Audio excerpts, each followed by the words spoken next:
Hey, horror family. This one is an amazing story. Years ago, I would go on Reddit and ask people permission to share their stories. I don't even Reddit that often right now, but I went recently and saw that I got permission from this one. I changed the names. The person requested that, but they are from India, and I thought that was important to try to reflect in the story because I don't know if these things are really common in India. So if I made a mistake, I'm trying my best to be respectful. Thank you so much. This story came from Luxie. I never liked Curtis. He was a real jerk. The kind of guy who reminded you he was manager, even when no one was asking. Someone would ask for extra pickles, so you'd add two. Those things are so thin you can see through them, and he'd be staring at you like you were taking the pickles from his own personal pickle stash. Some of my coworkers said he liked me, that he wanted to date me. They said that's why he was always watching me. Curtis always got there at 6:55 a.m. sharp. He parked in the same spot, clocked in with a little stretch and a sip of his iced coffee. Every day, without fail. I happened to be there yesterday morning at 6:55, and he pushed me out of the way so he could clock in that second. That's when I decided I'd kill him. I needed a reason. The grease trap. That old clunker by the back door. It has a lid like a coffin, and it smelled like death. Curtis had been on me for weeks to give it a deep clean. So that night I did. I cleaned it shiny new, but I didn't stop there. I waited until closing. Everyone was gone. Curtis was in his office, doing paperwork or watching YouTube or something. Who knows? I brought the mop with me.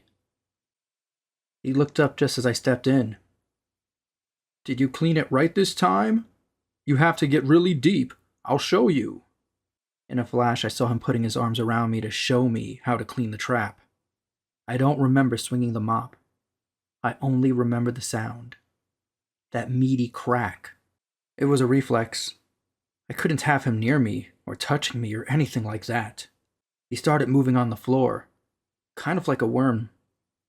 I was terrified. I couldn't let him get up. Who knows what he'd do?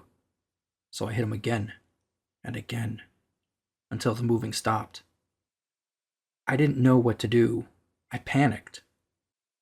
So I put him and the broom handle in the garbage.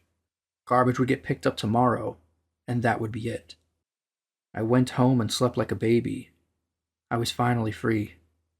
The next morning, 6:55 rolled around. No Curtis. By 7:15, Raymond started telling everyone something must be wrong. He's never this late.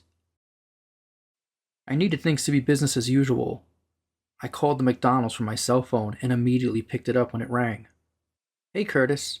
"Yeah, no worries. I'll let everyone know." I hung up with a smile. I told the other employees it was Curtis. He was running late. He'd be there in an hour. And for everyone to please get things started without him. They all believed me. Outside, I could hear the sound of the garbage truck. The trash was gone. Problem solved. But an hour later, Curtis walks in. He was so casual, like nothing happened. He didn't even have a mark from when I did what I did. I ran out to the dumpster. Maybe there was a sign he got out. No. Also, he would still be swollen from when I... Anyways, just like always, he punched in holding an iced coffee, wearing the same manager shirt. There's no bruising, no bandage, not even a scratch. Just that tight-lipped smile. He walked over to me. "Thanks for cleaning that grease trap for me yesterday," he said. "I owe you one." And he patted me on the back. He went about the day business as usual. And I try to mirror this. I cook food, refill sauce trays, smile too much. My hands would tremble whenever they weren't moving, so I had to keep going. He didn't say a word. No police, no sirens, no dragging me away in cuffs. But something's wrong. Did he forget? Is he waiting? Could he have survived? Every time he walks by, I flinch. Every time he says my name, I taste that metallic blood taste in my mouth that was in the air last night. I can see it in his eyes when he watches me. That same tight-lipped smile. Like he knows exactly what I did. And just now, with the mop in his hand, that same tight-lipped smile, he reminded me it's my turn to stay late to mop up.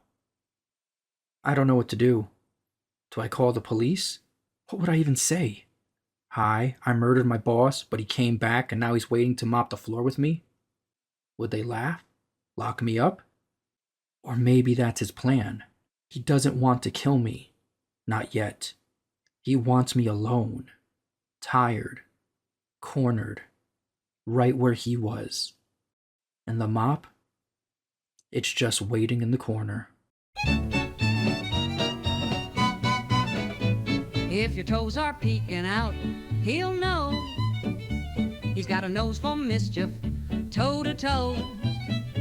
A scratchy coat, a crooked grin. He licks your feet to sneak right in, Mr. Bellick, beneath your bed, sniffing dreams and stealing dread. If you giggle, if you twitch, he might just grant your final wish. He shuffles in on squeaky shoes, humming sleepy little blues. His tie is wrong, his teeth are gray. He licks your belly, then slips away. Don't kick your sheets, don't make a peep. He only comes when you're half asleep. 7 giggles, that's his goal. Then he slurps up your little soul. Mr. Bellick, the bedtime